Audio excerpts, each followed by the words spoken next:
Bonjour et bienvenue sur Tutoc. Si tu n'es pas encore abonné, je t'invite à le faire pour qu'on puisse garder le contact. Dans cette vidéo, je vais te présenter un protocole qui va te permettre de faire du copy farming. Tu connais sûrement le principe du copy trading qui permet de copier les stratégies utilisées par les plus grands traders pour enregistrer des bénéfices sans avoir aucune connaissance technique. Eh bien, le copy farming, c'est exactement le même principe, sauf que ce n'est pas des opérations de trading que tu imites, mais plutôt des opérations de farming.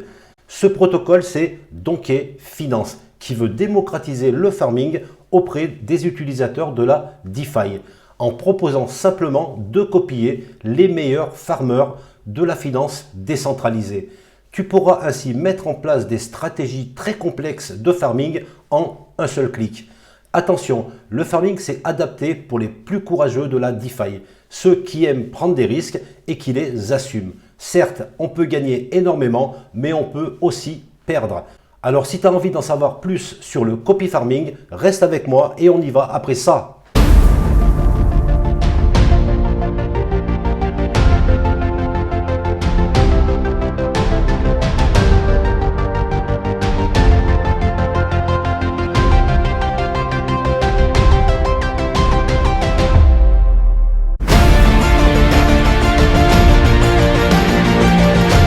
Et voilà, on se retrouve sur le site de Donkey Finance qui va te permettre de faire du copy farming.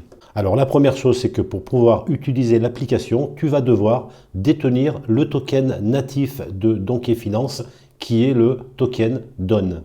Donc tu peux voir qu'il y a un système de tiers et il te faudra avoir au minimum 100 tokens DON dans ton wallet pour pouvoir utiliser les services de cette plateforme. Et pour chaque niveau supplémentaire, tu auras plus d'avantages et plus de rentabilité. Et ceci est fait pour récompenser les détenteurs du token. Donc on va voir tout de suite quel est le prix actuel de ce token. Alors tu peux voir que le prix du token est actuellement de 30 centimes et tu peux l'acheter soit sur un exchange centralisé comme KuCoin ou alors sur Uniswap ou PancakeSwap sur la BSC. Donc on va quand même comparer les prix de ces différents exchanges. Je vais comparer entre KuCoin et PancakeSwap. Alors je vais d'abord sur KuCoin. Je tape donc le token DON. Il se trouve ici. Et je vais faire échanger en USDT. Donc on voit que sur KuCoin, il est exactement au même prix que sur CoinMarketCap. Donc à 0,32 $. Et maintenant je vais aller sur PancakeSwap. Et pour pouvoir entrer le token DON sur PancakeSwap, je retourne sur CoinMarketCap. Et je vais aller récupérer l'adresse qui est ici en BEP20 qui correspond bien à la Binance Smart Chain. Alors je fais un copier et je colle l'adresse dans PancakeSwap. Et voilà, je peux donc importer mon token DON. Et tu peux constater que sur PancakeSwap, le token coûte plus cher car il est à 0,37 $. Et là, tu peux voir que dans l'impact du prix, si tu fais ton swap, ça va avoir un impact sur la pool de plus de 86%. Et en fait, cela veut dire qu'il n'y a pas du tout de liquidité sur PancakeSwap. Et c'est pour ça que le prix du token est plus cher. Alors je vais ouvrir une parenthèse en passant sur un tableau blanc pour te montrer la différence qu'il peut y avoir lorsque tu veux acheter un token suivant l'exchange que tu vas choisir. Donc on va prendre l'exemple qu'on vient de voir. Donc on a vu que sur PancakeSwap, le prix du token était à 0,37 $. Pour simplifier les calculs, on va dire qu'on a acheté 100 tokens.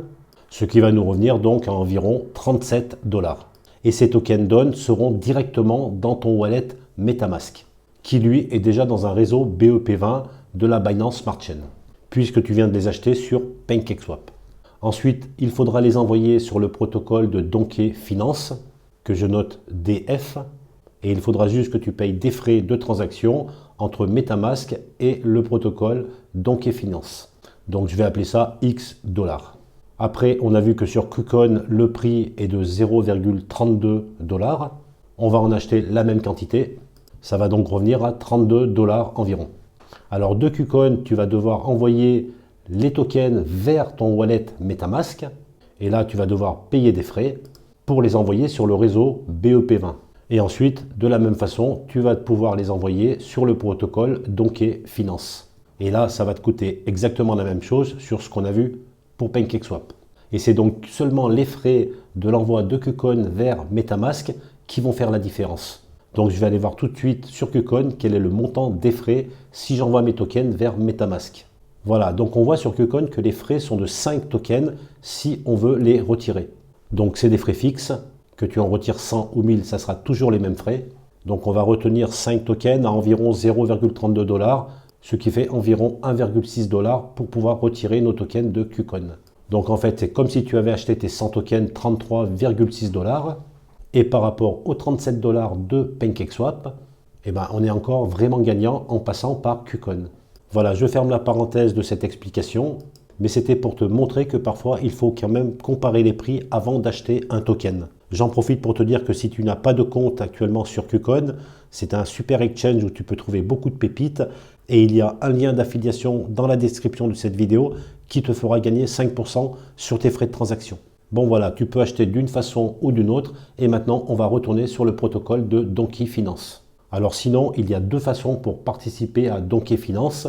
Soit tu es un participant et tu vas suivre les stratégies qui ont été faites par les farmers, soit tu souhaites devenir un farmer pour proposer ta stratégie aux autres.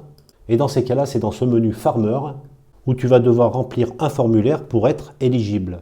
Et si tu deviens un farmer et si un utilisateur suit ta stratégie, alors comme ça, tu pourras gagner une partie des frais des opérations en tokens natifs de la plateforme. Voilà, ça peut être très intéressant pour ceux qui maîtrisent le farming.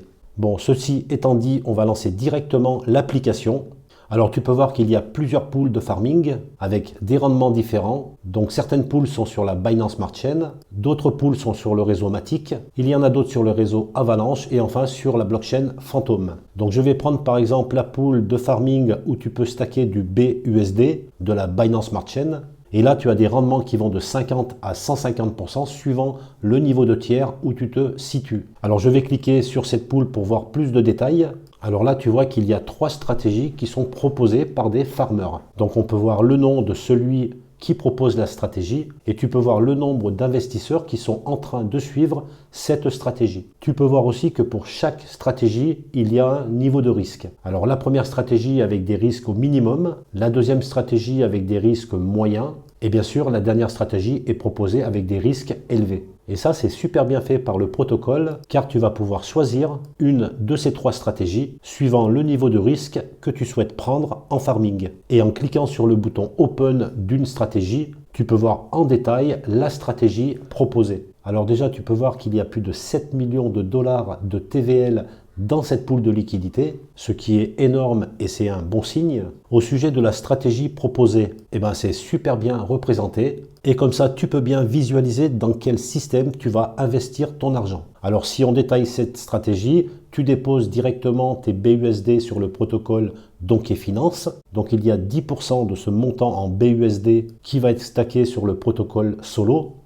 Ensuite, il y a 50% qui va être swappé contre de l'USDT, puis 40% contre du DAI, puis ça va passer dans un bridge pour aller sur la blockchain Phantom. Et là, à partie égale, il y aura du FUSDT qui sera stacké sur Bifi Finance et le DAI qui va être stacké sur Grim Finance. Ce qui est bien avec ce diagramme, c'est que ça permet de prendre la décision ou pas de rentrer dans ce copy farming. C'est vraiment très bien fait. On peut voir aussi que ça va te coûter 0,75% pour utiliser ce service et que cette stratégie est mise en place depuis le 4 septembre 2021. Donc s'il y a encore du monde, c'est sûrement qu'elle fonctionne pas mal. Alors maintenant, passons aux choses sérieuses et voyons en pratique comment participer à cette pool de copy farming. Donc là, il suffit de cliquer sur le bouton investissement pour déposer tes BUSD. Mais avant, tu peux aussi booster le rendement si tu possèdes des tokens DON. Et pour cela, tu dois cliquer sur le bouton Boost APY. Là, tu vois ton niveau de tiers actuel. Là, c'est les tokens que tu possèdes dans ton portefeuille. Et ici, c'est le nombre de tokens qu'il te faut pour monter d'un niveau. Donc là, je peux passer au tiers 1 en stackant mes jetons sur la plateforme. Donc, c'est ce que je vais faire. Donc, une fois qu'on a fini de booster l'APY, donc je clique à nouveau sur le bouton investissement. Je dépose le montant en BUSD et je clique sur la touche investissement. Alors, petite précision que j'ai oublié de te dire. Pour investir, il faut absolument que tu aies un minimum de 100 jetons DON. Et ceci, même si tu as stacké des jetons sur le protocole de Donkey Finance. Il faut obligatoirement avoir 100 tokens sur le wallet. Voilà, ceci étant dit, je referme aussi cette parenthèse. Donc voilà, je vois apparaître mes 200 BUSD. Tu peux aller aussi dans le menu investissement investissements, où là tu vas avoir une vue générale de tous tes investissements sur la plateforme. Donc là on voit les 500 tokens que je viens de stacker pour pouvoir passer d'un niveau, avec un rendement de 10% annuel. La partie de droite c'est pour pouvoir récupérer les récompenses. Et ici tu as la liste des investissements dans le copy farming. Donc pour l'instant je suis rentré que dans une seule stratégie, celle qu'on vient de faire. Donc j'ai bien déposé mes 200 $, et je vais laisser tourner cet investissement quelques semaines pour voir si vraiment c'est rentable et si les chiffres donnés sont bons. Voilà pour cette présentation de Donkey Finance qui propose du copy farming. Alors encore une fois, attention, le farming c'est risqué, le yield farming encore plus. De plus, tu peux voir que ce projet est dans une version bêta, donc fais attention, et si tu souhaites l'essayer, mets des montants scientifiques. Par contre, ce concept de copy farming, ça peut très bien intéresser les débutants ou ceux qui n'ont pas vraiment le temps d'optimiser vraiment à fond leurs investissements en farming. Bon voilà, j'espère que ce contenu t'a plu. Je te dis à très vite pour de nouvelles vidéos.